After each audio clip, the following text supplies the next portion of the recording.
there, and welcome to the Majestic Talk Show. I'm your host, Latasha Morgan, certified Christian life coach, certified professional life coach, board certified master Christian mental health coach, and a whole lot of other goodies, y'all. I've had an amazing day, and I pray that you have had an amazing day as well. I also pray that every day to come is even greater and more amazing than the one before. We have an awesome show, and this is the last show for this month regarding slavery and its effect on our mental health today. So, we're going to be talking about generational disparities today, how slavery's educational ban still affects us today.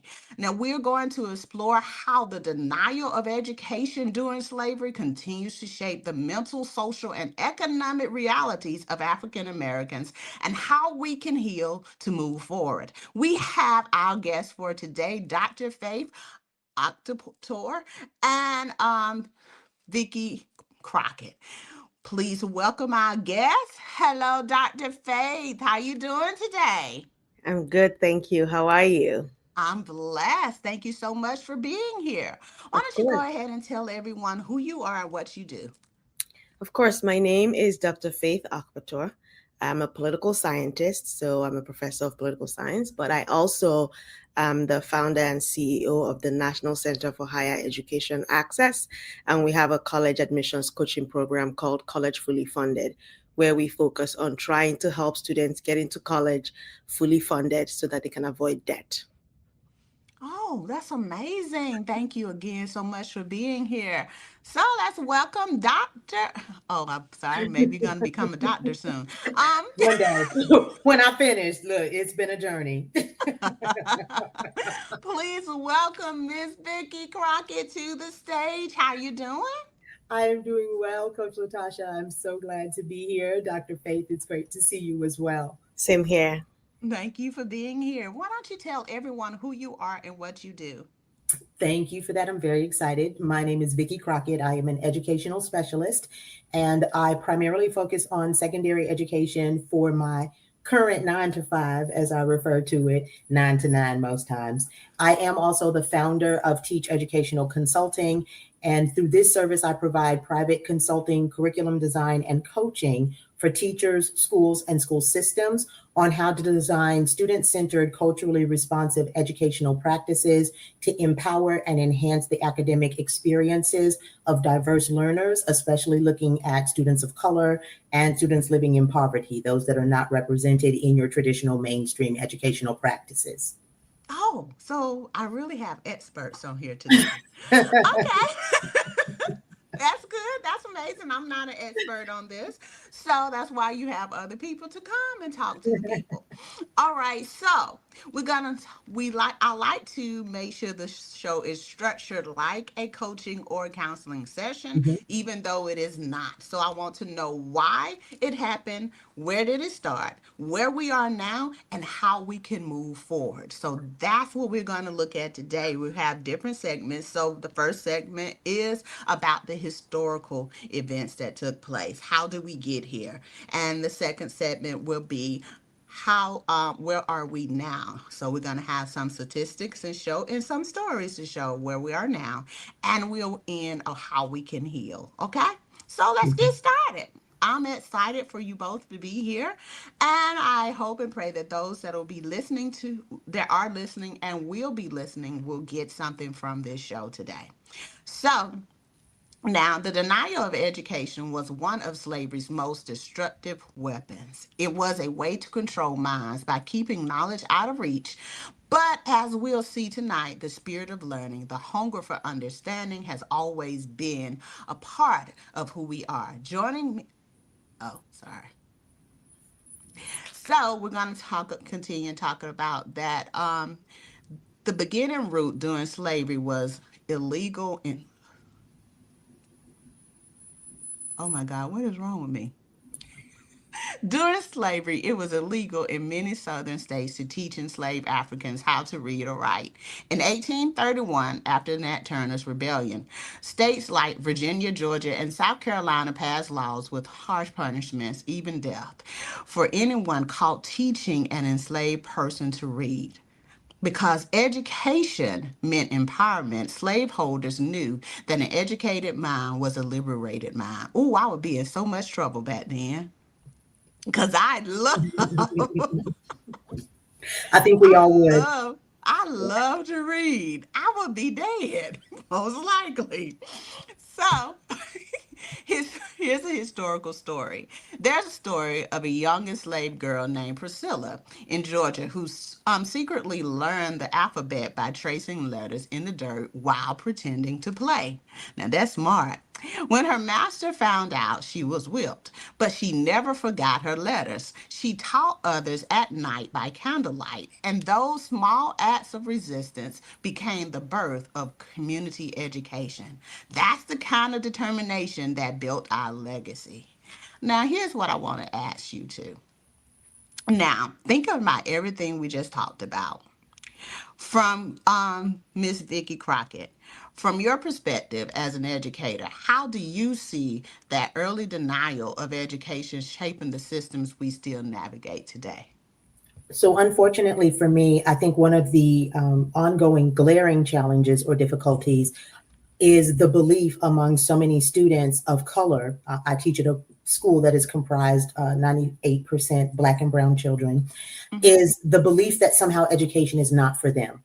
And so this early separation from the process and the opportunity to engage in learning, and then the extended history that we spent in enforced labor here and in the United States, and then the very slow and limited access to which we had education when it became available, there became this concept or this idea that intelligence, learning, letters, knowledge was somehow inherently a white thing, and that the primary strengths, skills, and abilities of communities of color had to deal with our ability to physically provide some service or labor. And while labor and service is honorable, if we're looking at that through the lens of these are the only capacities that you possess, then we begin to reproduce cycles or generations of young people who then grow into adults who believe that that is the core of their capacity and that learning in school is not what they do. And that's why so often growing up, even for myself, I was educated in South Carolina. I grew up there, and being treated as if I was somehow an other because, like you said, Coach Latasha, I loved reading, I loved academics, I loved going to school, and many of my friends didn't understand that. And so you get this idea of, oh, when I was going to school, it was the Oreo effect. You're Black on the outside, but white on the inside because you like to learn, you speak a certain way, etc. And I knew that wasn't the case. But again, that becomes these cycles that perpetuate themselves. Learning and intelligence is something someone else does. And we see those myths, those unhealthy myths, still existing in the minds of so many of our young people across the nation. And that to me is the most glaring and most harmful, detrimental perceptions around education and that lack of access early in our history in this country. That's true. That's true. Because I often wonder why today not as many children are going to college today. Mhm. And it was this major thing back in the day. And sometimes I think maybe it's because they didn't experience the same thing that our ancestors did. Right. Maybe that's why it's not as important to them. Dr. Faith, how about you? I mean, I think that it's also important to talk about the persistent structural inequalities that we've seen over generations because of that initial denial of education. Mhm. And all kinds of studies have been done to demonstrate this. So one study shows that there is persistent segregation where even with Brown versus Board, even with all of the different policies that have been put forth throughout the years to try to equalize the playing field, there is persistent segregation in public schools. And so one of the studies showed that where you had high concentrations of slaves in the past in the South, today you have higher concentrations of segregated public schools that are mostly Black and a lot of private schools where you have mostly white students. And that is persistent today. And we know that many of those schools are woefully underfunded. Mhm. And that underfunding in turn results in a lower quality of education, which we know all the other things that can come from that: lower education, lower attainment, lower income, and that persists. those structural inequalities persist. And that's just one example.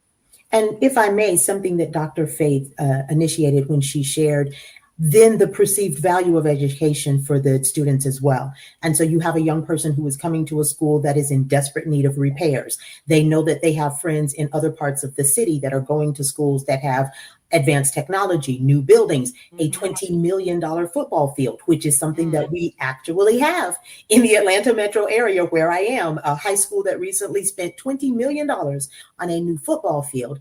And that begins to then perpetuate this idea that somehow education is not a place for us, because the place where we go to get educated, as Dr. Faith said, is underfunded. Our buildings sometimes are not as well maintained. The technology and things we do have access to are inferior to what other schools have access to. And that continues to reinforce this idea that somehow education is for other people and not for us. So since we heard when I read the information earlier that there was a fear of Black intellect then, do you feel as if there is a fear now?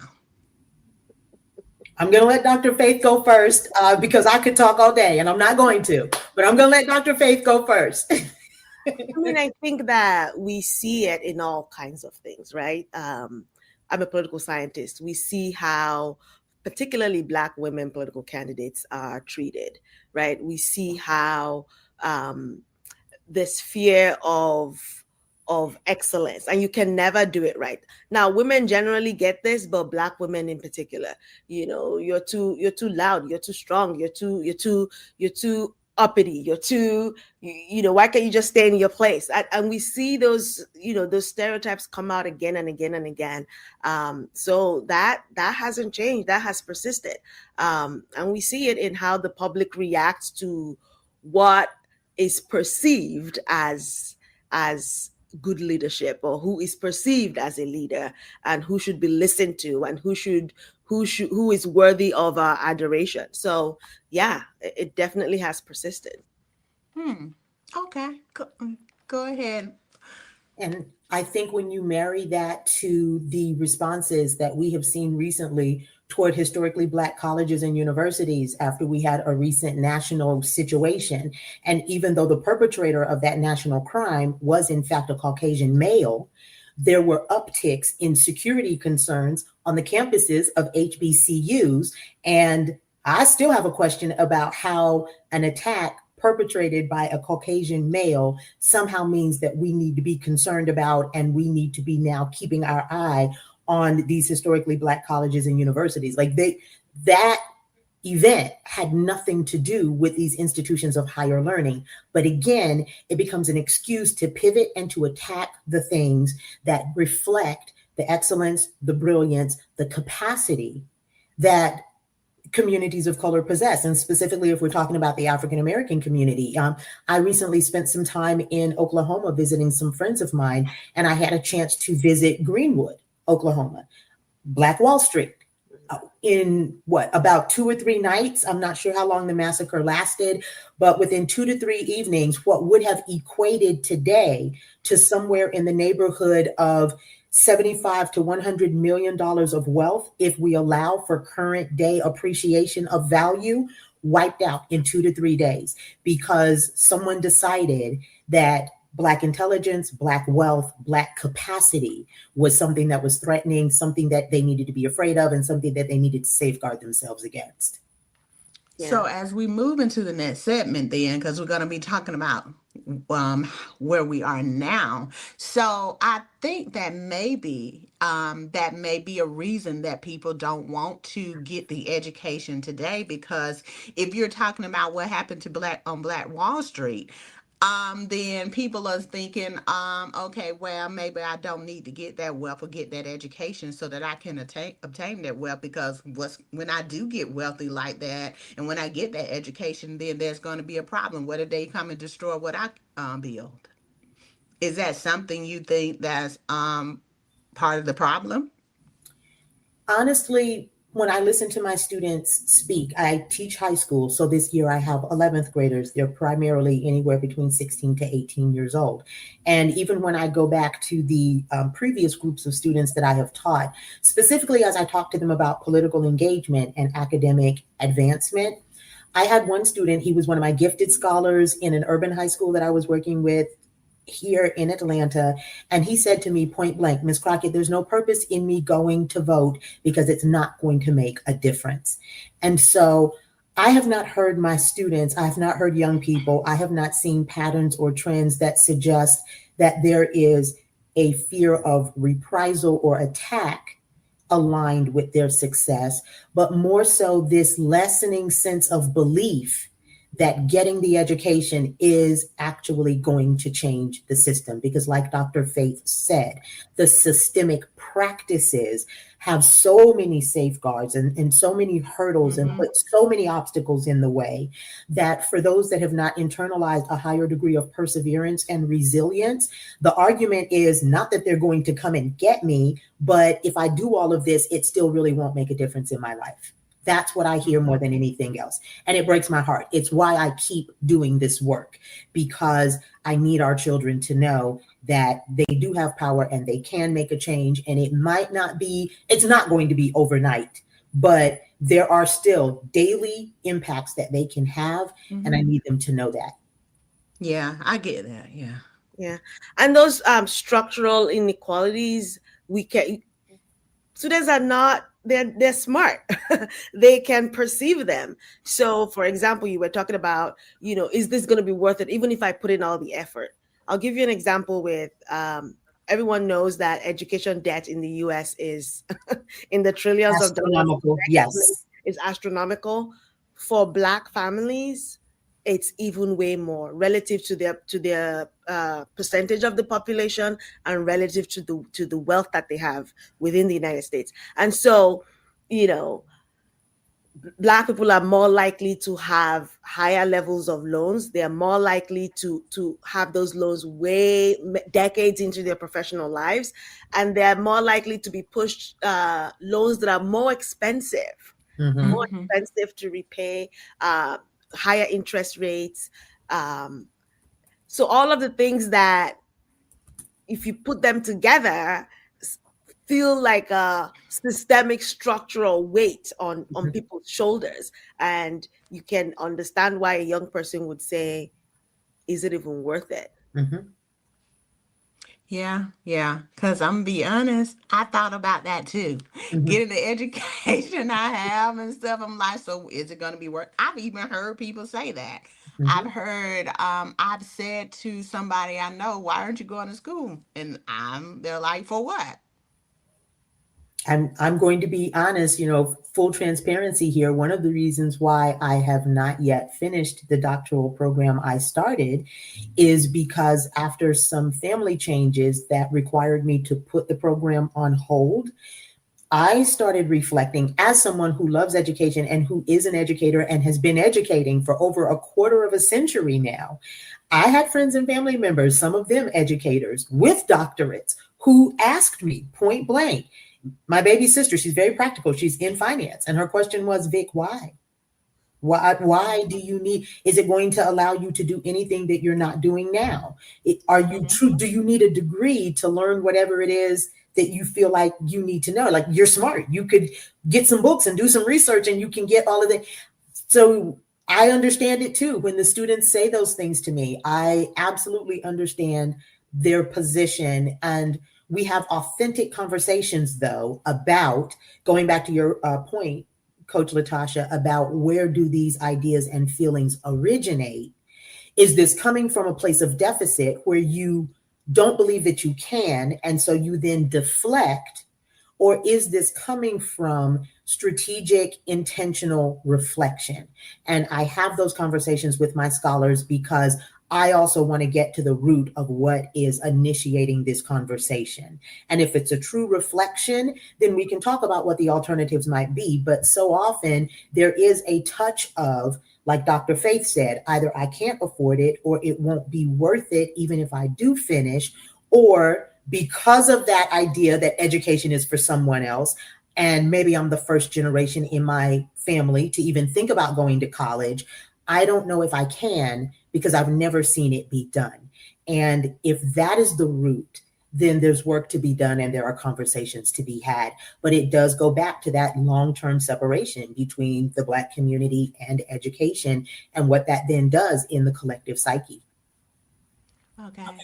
So to confirm everything you all have said, the statistics say that the majority Black school districts receive 23 billion less in funding annually than majority white districts, despite serving the same number of students.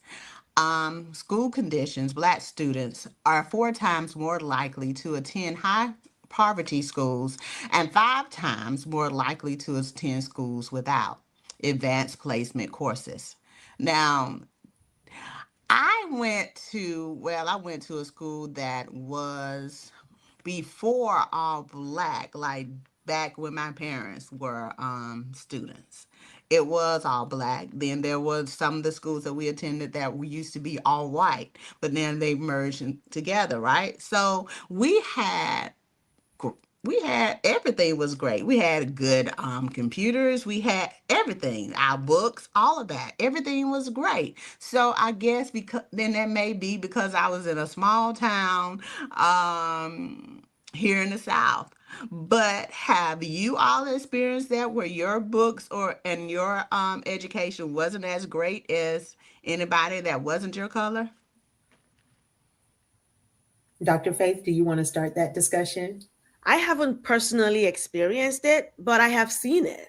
I have seen it. I have seen the disparities. And sometimes it doesn't even, it's like a block away, 2 streets away. Mm-hmm. But I have seen the disparities in the quality of the classroom, the number of students per teacher, the kinds of books, the availability of technology, all of that.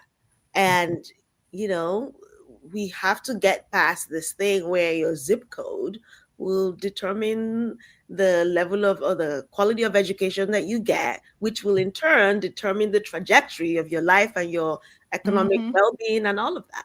Mm-hmm. Yeah. And very much true for me as well. When I started high school, as I mentioned, my dad was in the military. When I started high school, we went to the base high school.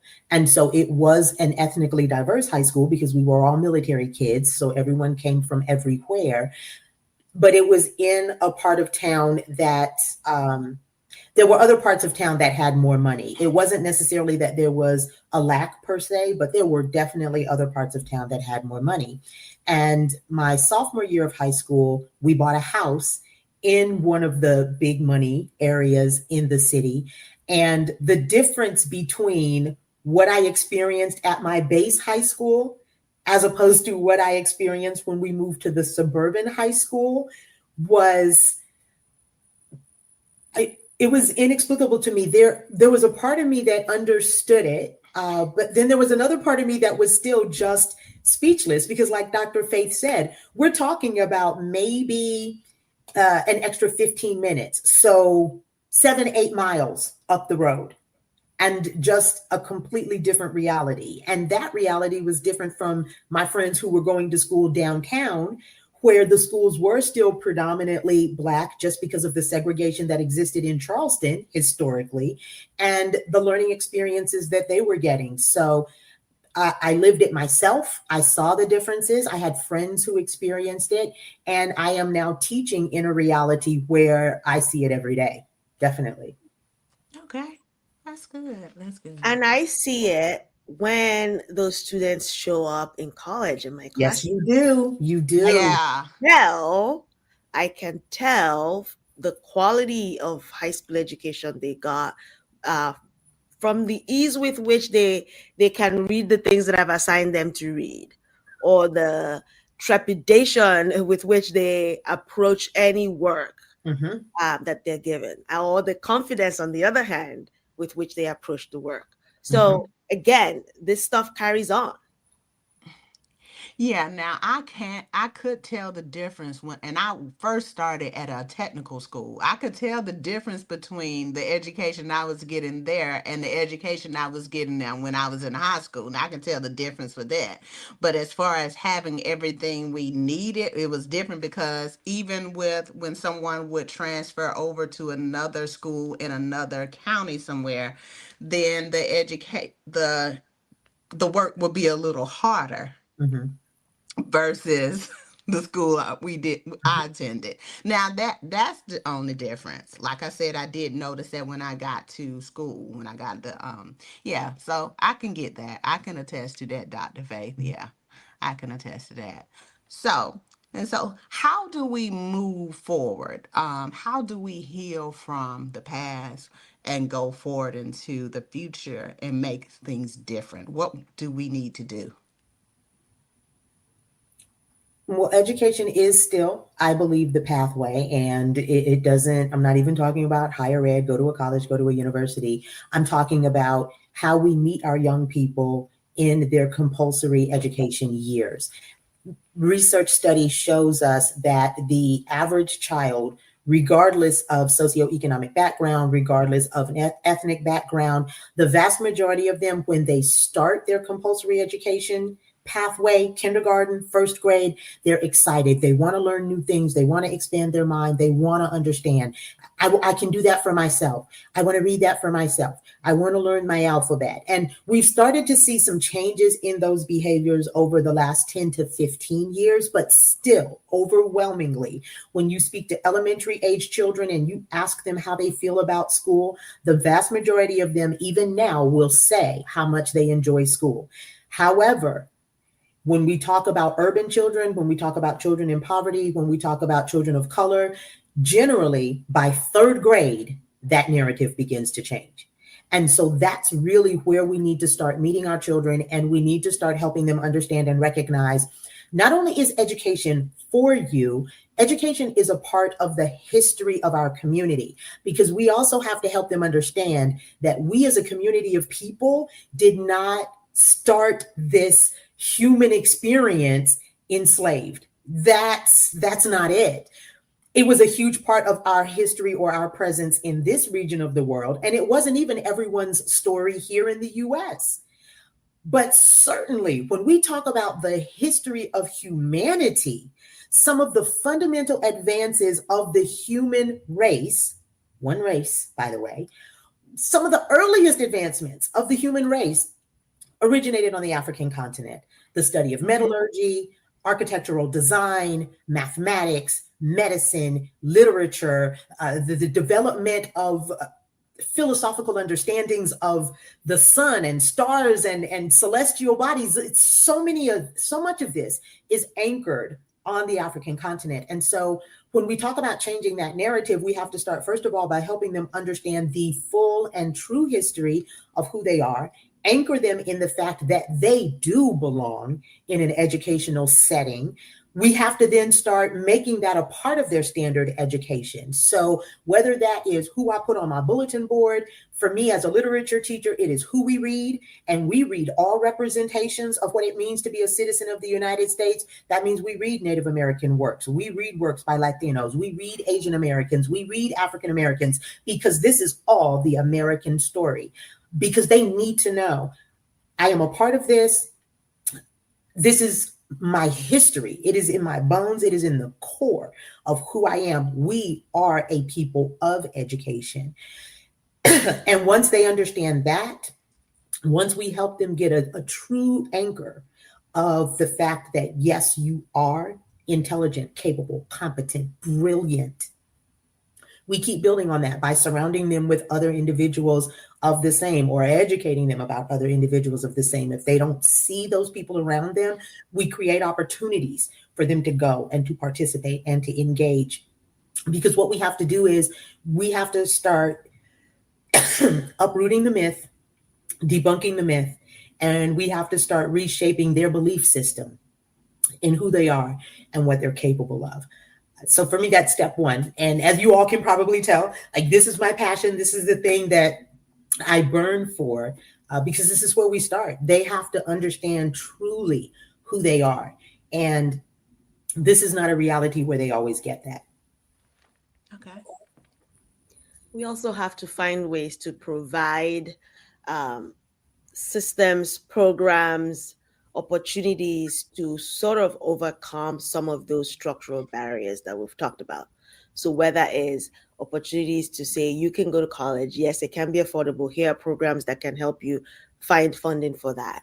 Or when you do come to college, here's how to do college, because a Mhm. lot of people, depending again, talking about those persistent inequalities, even when they show up in college, they might not know how to do college. They might not have the social capital, right? And to know who to talk to even know what it means to go to a professor's office hours. Mhm. That's the thing that is their right, right? So all of those, making visible some things that other people from more privileged backgrounds know innately, making that visible, and having systemic, not just ad hoc, but building systems to make sure that they have the access to this kind of information that will then help them be successful, and then build their own social capital. Yeah, that's good. That's good. That's good. And that was all in my notes too, without me even reading it. Uh, so that's why I didn't want to read it. I wanted to see what both of you would say. So, so what we're really saying is this: Romans 12:2 says, "Do not be conformed to this world, but be ye transformed by the renewing of your mind, that you may prove what is that good, perfect, and acceptable will of God." And that transformation starts with awareness, but it grows through action. We have to do something in order to create change. We have to put our feet to work and our mouths as well. So, this has been an amazing show. I really enjoyed talking to both of you.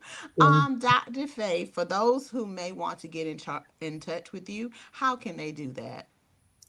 They can send me an email, collegefullyfunded@gmail.com. And how about you, Miss Um, Crockett? so the easiest way to reach out to me is on LinkedIn. All my business connections are there. So it is Vickie M. Crockett on LinkedIn. And I am always looking forward to having discussions around how we empower our children and our community.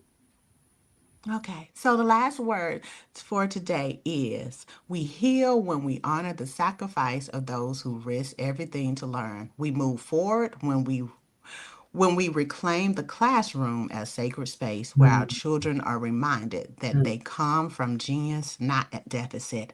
I'm Latasha Morgan, certified Christian life coach, certified professional life coach, board certified master Christian mental health coach, and a whole lot of other goodies. I've enjoyed talking to both of you tonight, and to our listeners, I've enjoyed talking to you as well. Thank you so much for watching the Majestic Talk Show, and we'll see you next time. Good night. Tell everybody, wave Good night, to everybody. everyone. Tell them. Thank you for joining. Thank you. Thank you both for being here again. Good night. Good night.